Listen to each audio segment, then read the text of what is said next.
Welcome, Drink with James, episode 139.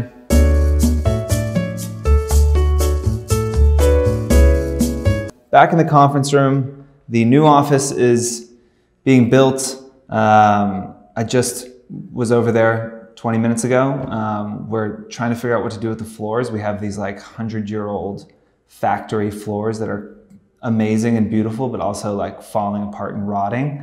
So the balance of how do I save those without injuring my employees and not having to replace them and spend ungodly amounts of money. That's been my life recently. So, running a business, there is always something new to be annoyed at, always some new problem to solve that you are completely ill-equipped to solve. And dealing with 100-year-old factory floors has been my problem this week that I am ill-equipped to solve and yet have to solve. So moving on, really quickly want to touch on, I sent an email out to some of our brands this week talking about how not all influencers are the same. There's this idea, people talk about influencers and they throw it into this bucket, and in that bucket is, a micro influencer who just talks about different ways to do cat eyes and Kim Kardashian, right? And so there's this enormous range when they're talking about influencers. And what we said to our clients was that it's important to start separating them out and understanding that people with a following are different. That following has been built in different ways and it needs to be used in different ways. And I think for y'all, it's important to understand and be really honest and realistic about what bucket you fit in. We kind of split it into a few different ones. There was a following from fame. You were on a TV show, something like that. That's where you got your following. There was a following from just like being genetically gifted and like insanely attractive. Nice work if you can get it. For the rest of us, we have to come up with something else. There is a following because you do great work. You're a photographer, you're a filmmaker, you're a poet, you're an illustrator. It's not so much about you, it is about what you produce. Jamie Beck would be in that, category from Ann Street Studio. There is having a following, what do I want to call it? It's like it's more of a lifestyle following. People follow you because they are interested in your lifestyle or they want your lifestyle. That's your kind of more like it girl on Instagram. But the range is pretty big there. I'd put Teza in there. I'd put, I think that like also Jenny from Margot and Me would go in there. They've kind of transcended just giving fashion advice and they're just creating kind of a world and you want to live in that world. Another one would be like Shay from Peace Love Shay. Obviously different than a Teza, but like she is like out there pushing a lifestyle. And then you have having a following because you give advice. This is kind of their classic fashion blogger, your classic beauty YouTuber, whatever it might be, someone who built a following giving advice. Helena from Brooklyn Blonde, Something Navy. What was another one? I just like Grace Atwood, who we've talked about a bit about recently. Like these are people who have built a following, not on a big flashy look at me lifestyle, but giving actionable advice every day to their audience. So there are certainly some more categories in there, but those were the main buckets that we called out. I think important to think about where you are and understand that not every person who has 200,000 followers is right for every campaign. And you really have to be honest with yourself and understand, how did I build my following and how can it be used most effectively? Again, there's going to be a shift in this space over the next 12 to 18 months where brands are going to start saying like, okay, is it working? Is this working? And influencers, we are already responsible for asking that question as a company that is doing these things. Influencers are increasingly going to be responsible for answering that question as well. And if you take a job that is not suited for you or for the type of influencer that you are, it is impossible to be effective at that job, right? It's like Tim, who is, one of the most talented middle to long distance runners in New York City. If he entered a 100-meter dash, he would do terribly. I know this for a fact. He can't sprint for shit. It doesn't mean Tim's not a good runner, it means he's not a good sprinter, right? And so you have to understand who you are so you can know what you're good at, so you can know what kind of campaigns you're going to take. Not all money is good money. And if you take the wrong campaign and do a bad job and you do that 10 times, then, you know, there will start to be whispers in the industry that you're not a super effective influencer to work with, but it's just probably that the people are working with you on the wrong kinds of campaigns. If you are a Shay, you know, from Peace Love Shay, and you're like great for brand lift and brand awareness and just kind of like that cool girl, you know, thing that brands want to be associated with, if they're tracking sales on one of her Instagram posts, that's going to do terribly, you know, because that's just not what that's not the most effective use of her and her creativity or her audience and what they want from them. So important to understand who you are so that you can know what you're good at, so that you can make sure you take the right jobs, so that you can make sure you're effective. Everything we talk about here, a lot of times, it's about, you know, gaming. You're trying to like game the system so you can ensure that you're going to be successful. And one way to do that is to, you know, pick games that you think you're going to win at. Pick things that you know you're going to be good at. So something worth thinking about. Let me know if you want to see the email that we sent out to brands explaining all of those different types of influencers, the pros and cons of each one, and the tips that we said that brands should think of when working with those people. Email Angela at 4.co or Tim at 4.co, and they will forward it on to you. Probably Angela. Email Angela at 4.co and she will forward that email on to you. Or it's also on the blog? Not yet. Will it be when this goes live? Not sure. Just go with Angela. Go with Angela. There you go. Okay, let's move into questions.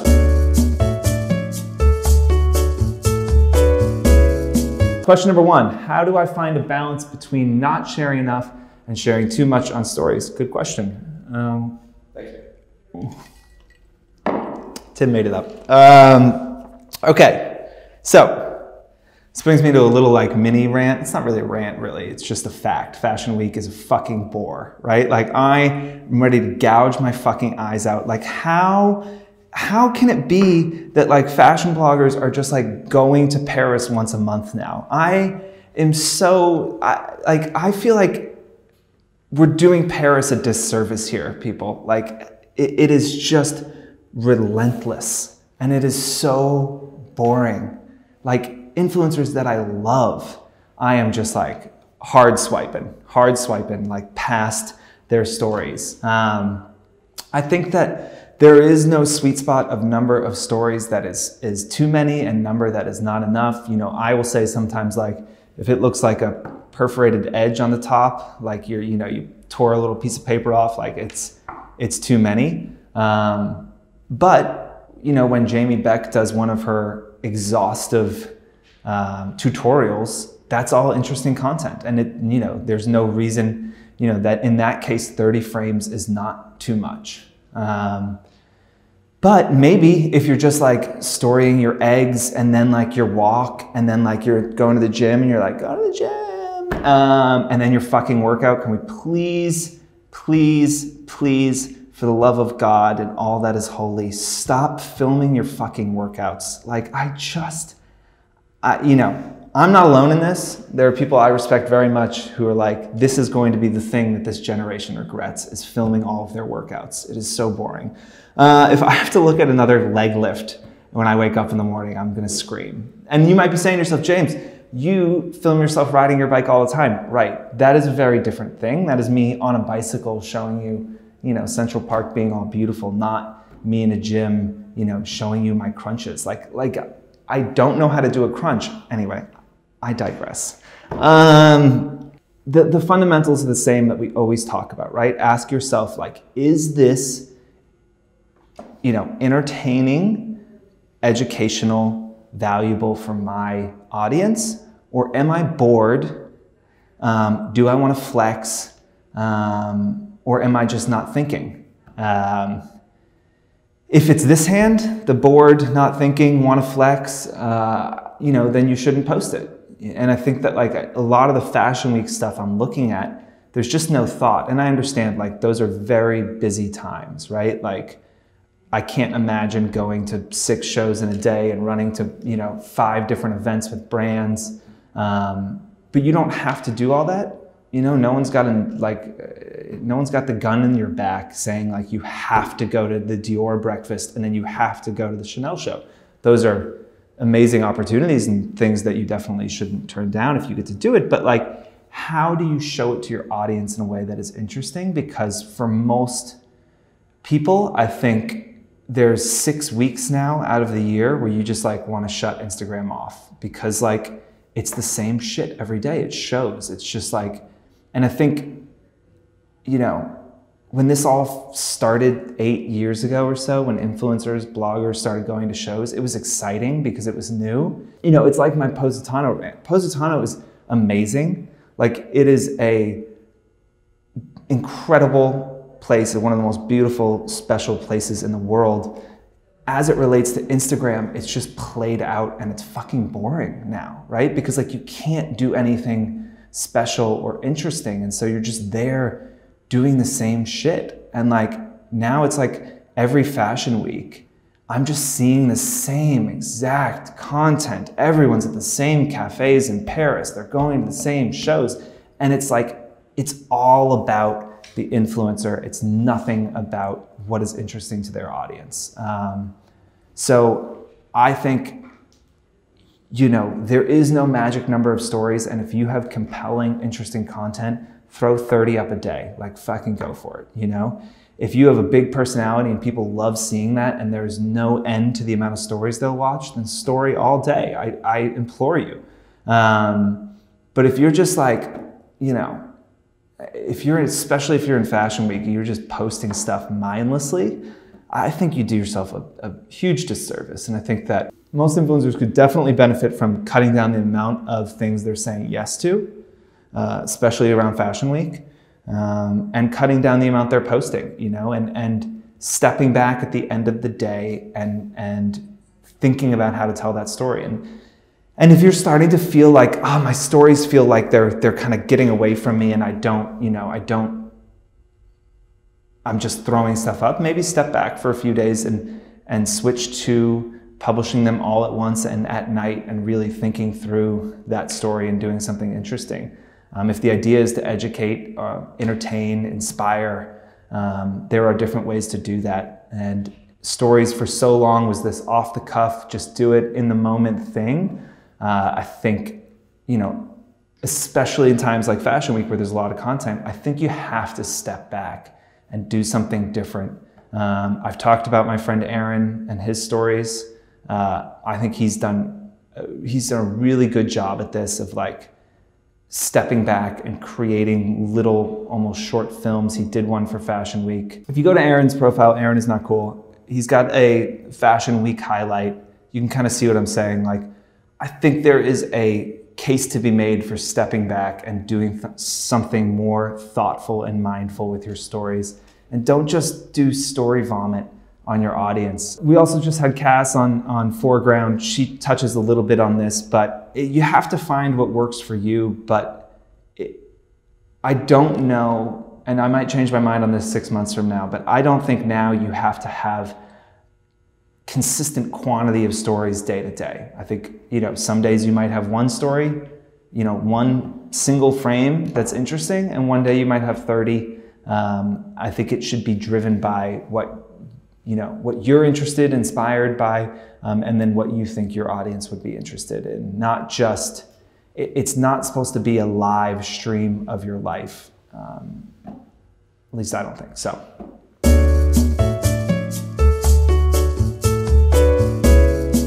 Question number 2, how do you grow when you feel like you're not being seen?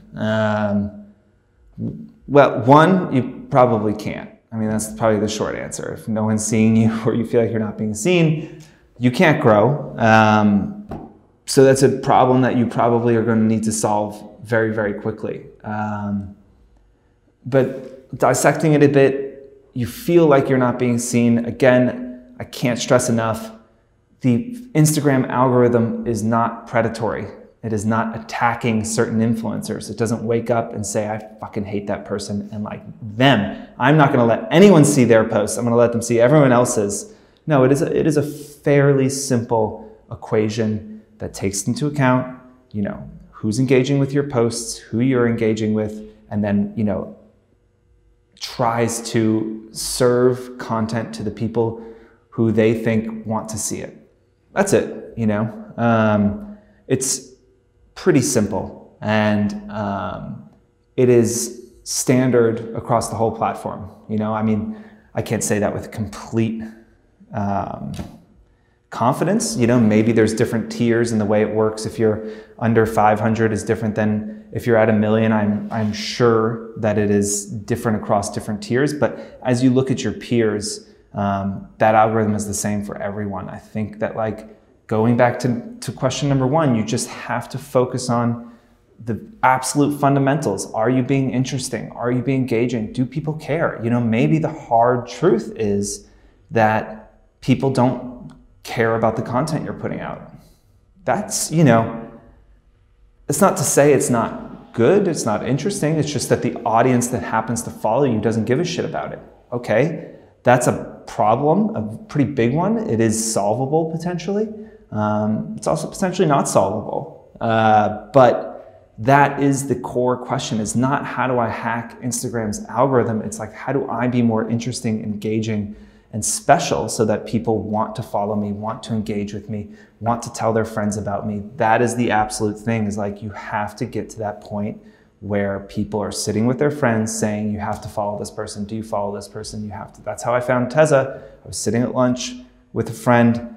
I said, who should I be following right now? He said, everything Teza does, I just want to copy. So I was like, who the hell is that person? And I followed her. That is where you have to get, and you have to be, again, let's go back to the very beginning, be honest with yourself, know thyself, ask yourself the hard questions and answer them honestly. Are you being interesting enough? And if you can't confidently say yes, then you should change something about the content that you're producing, not worry about the Instagram algorithm.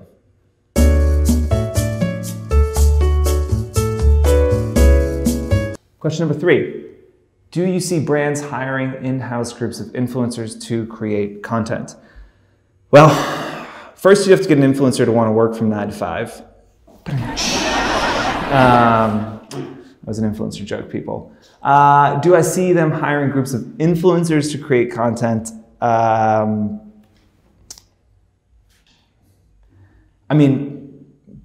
Brands have incredibly robust teams that are creating content. Do I think that brands are starting to think about how they can create content that looks and feels like Instagram native content? Yes.